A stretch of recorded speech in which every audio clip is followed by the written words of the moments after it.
The two epitomize Mayfield football. Day in and day out, play in and play out, Matt Raimondo and Brock Baca sacrifice for their team. Whether it be Raimondo battling on the offensive and defensive lines throughout the course of a game, or Baca doing everything from playing quarterback to lining up in middle linebacker to kicking field goals, both players are paying the price. Just training with Coach Mack, I mean, one of the craziest coaches we've got here, just definitely get me in shape. Baca sees it as a duty. Wherever the Trojans need him to play, he'll nod his head, put on his hard hat, and get to work. We needed me at linebacker, which is where I'm at. That's what I do. If I needed to step up and play quarterback, that's what I do.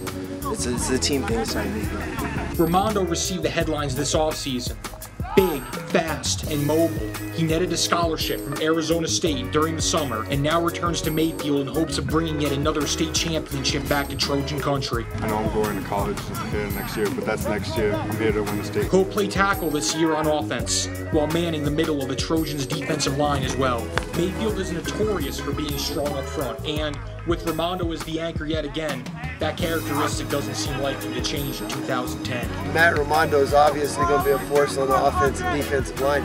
And the key is that we have people surrounding him on the offensive and defensive line. While Baca might not get the publicity, his presence is just as vital to Trojan success. He will play middle linebacker on the defensive side of the ball. Offensively, he will back up starting quarterback Axton Franzoy, while leading Mayfield's special teams unit as the program's primary kicker. That versatility is head coach Michael Bradley smiling, particularly when he looks under center and sees a two-headed monster. We're comfortable with both of them. And, I mean, it's good to have one quarterback, but if you have two, that's huge. The Trojans seem to have strong starters up and down the board. Prior to fall practices, the coaching staff spoke about developing adequate depth, something they continue to strive for, even with the season opener right around the corner. Some of our backups are not where we want them to be right now. I think it's going to be mid-season before we get them to where we need to be, and so we can establish some depth and we don't have to play so many guys both ways.